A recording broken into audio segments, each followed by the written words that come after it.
আসসালামু আলাইকুম এভরিওয়ান, কী অবস্থা, কেমন আছেন সবাই? আশা করি সবাই অনেক ভালো আছেন। আজকে আমরা যাচ্ছি আমাদের খরগোশগুলোর জন্য ঘাস কাটতে। যেহেতু আপনারা অনেকেই জানেন আমি দীর্ঘদিন যাবত ধরে খরগোশ পালন করি, তো প্রতিদিনই আমাকে খরগোশগুলোর জন্য ঘাস কাটতে হয়।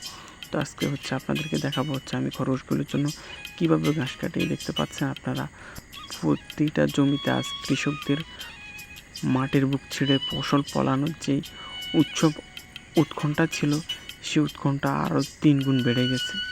বিশেষ করে বর্তমান সময় বাংলাদেশে প্রতিটা জেলার মধ্যে ধান পাকার সময় মৌসুম চলতেছে। এখন কৃষকের দ্বিতীয় ঈদ উৎসব চলতেছে। আমি জমিটা নিয়ে বের হয়ে গেছি ঘাস কাটার জন্য, প্রস্তুতি নেওয়ার জন্য। তো চারদিকে দেখতে পাচ্ছেন মাশাআল্লাহ, আল্লাহ তাআলার রহমতে অনেক বেশি ধান হয়েছে। আল্লাহর কাছে শুকরিয়া। এই কৃষকদের অশেষ কষ্টের এক প্রতিফলন হচ্ছে এই দৃশ্যমান চিত্র। প্রতিটা কোনায় কোনায় ধানের চিত্র যেন বেড়েই চলেছে। আরেকটা মজার বিষয় হচ্ছে, এই যে মাঠটা দেখতে পাচ্ছেন, এই মাঠটাতে ছোটোবেলা থেকে আমরা বড় হয়েছি। এই মাঠটাতে বিশেষ করে ছোটোবেলা থেকে আমরা খেলতাম। তো যাই হোক, এখন প্রযুক্তির যুগে এসে ছেলেমেয়েরা এখন আর খেলাধুলা আগের মতো করে না। আর এই যে ঘাসগুলো দেখতে পাচ্ছেন, এই ঘাসগুলো কাটবো কারণ হচ্ছে খরগোশ সব ধরনের ঘাস খেতে পছন্দ করে না। এই চিকন জাতের যে ঘাসগুলো আছে, এগুলো সবচেয়ে বেশি পছন্দ করে খরগোশে।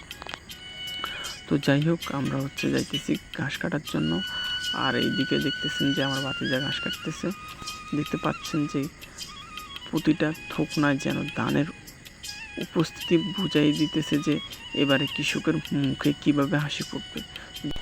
যেহেতু একা হাতে সব কিছু করতে হয়েছে, তো ভিডিও করার মতো কেউ ছিল না, তাই আমি একবারে ঘাসগুলো কেটে জমিতে ভিডিও করে দেখাইছি। তো আজকের ব্লগটি ছিল এই পর্যন্ত। সবাই ভালো থাকবেন, সুস্থ থাকবেন, আর আমার জন্য দোয়া করবেন।